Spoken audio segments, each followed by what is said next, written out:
Hello दोस्तों, राधे राधे, प्रणाम। तो कैसे हो आप सब? आई होप सब बहुत अच्छे होंगे।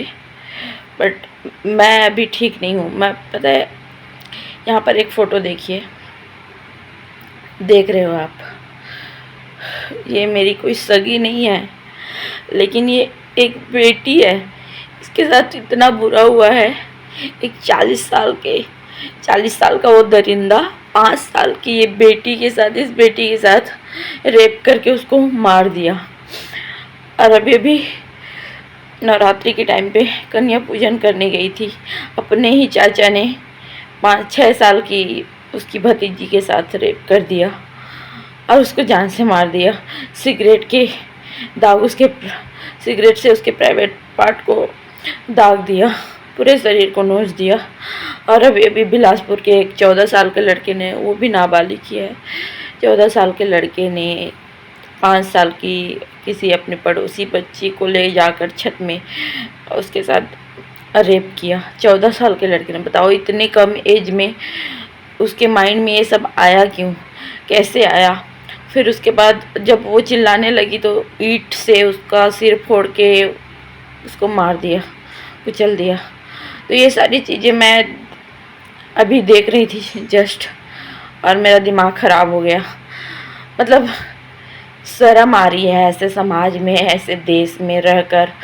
तो बेटी पैदा करने में भी डर लग रहा है, बेटियों को कहीं भेजने में, स्कूल कॉलेज पढ़ाई करने के लिए। और अपने ही घर में सुरक्षित नहीं है बेटियां। चाचा मामा किसी पे भी भरोसा नहीं कर सकते, किसी पे भी भरोसा नहीं कर सकते। पता नहीं, ये घोर कलयुग है, घोर कलयुग। मैं ये सब वीडियोस नहीं बनाती हूँ, पर पता नहीं, ये मुझे बहुत गुस्सा आ रहा है, बहुत ज़्यादा गुस्सा आ रहा है कि मैं,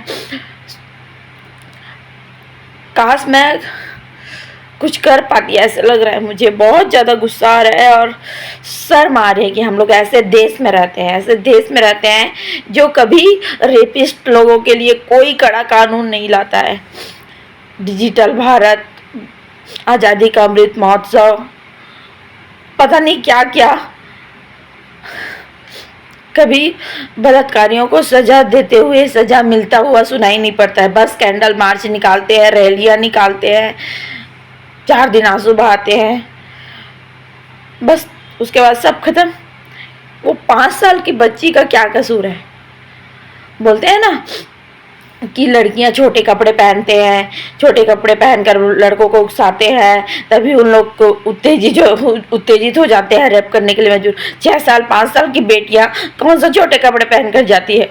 क्या वो साड़ियां लपेट कर घूमेंगी?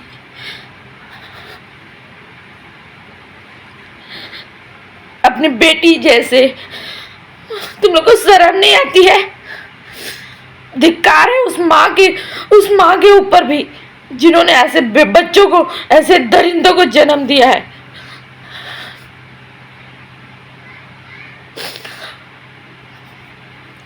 मेरे घर में भी बेटियां हैं। मुझे तो अब बहुत डर लग रहा है कि हम लोग अपने बच्चों को खेलने के लिए कैसे भेजें, ट्यूशन के लिए कैसे भेजें, पढ़ाई करने के लिए कैसे भेजें। कोई सुरक्षित नहीं है, हम सुरक्षित नहीं है, बच्चे सुरक्षित नहीं है, बुजुर्ग लोग भी सुरक्षित नहीं है। 14 साल के लड़के से लेकर 100 साल के बुढ़े तक को भी रेप करने के लिए पड़ी है। सालों कुत्तों, हरामियों।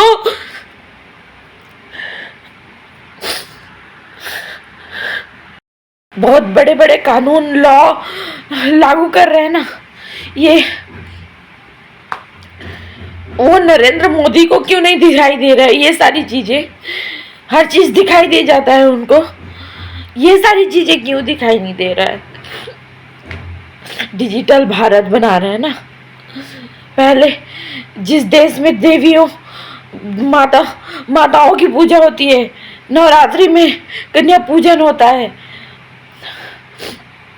नारियों की पूजा की जाती है ना, यहाँ ये पुरुष प्रधान देश है, कभी नारियों की पूजा हो ही नहीं सकती।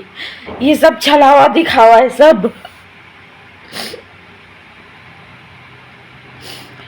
नारियों को हमेशा हमेशा क्रूरता से, क्रूर बिहेव किया जाता है उनके साथ। नारी कभी सुरक्षित नहीं थी, ना होगी। बेटी पैदा करना बंद कर दो, लिंग परीक्षण अलाउ कर दो, ताकि लोग जांच कर सके कि बेटी है या बेटा है। अगर बेटी होगी तो वही उसको गिरा दो, क्योंकि बेटियां सुरक्षित, बेटी की सुरक्षा की गारंटी कोई नहीं लेता, खुद माँ बाप नहीं ले रहे, कोई नहीं ले। किस पर भरोसा करें बताओ, किसी पर भरोसा नहीं कर सकते ना। तो यही है, देश कभी नहीं बदलेगा, कानून कभी नहीं बदलेगी, ऐसी हमारी बहू बेटी छोटे छोटे बच्चे ऐसी तड़पेंगे मरेंगे दरिंदों के हाथों। उससे अच्छा अपने पेट पे ही मार दो। मैं बहुत कुछ बुरा बोल जाऊंगी, इससे अच्छा मैं अभी कुछ नहीं बोल सकती। मुझे कोई लाइक व्यूज कुछ नहीं चाहिए, बस मैं अपने मन की भड़ास उतार रही हूँ, यही कर सकती हूँ, मेरे हाथों कुछ नहीं है।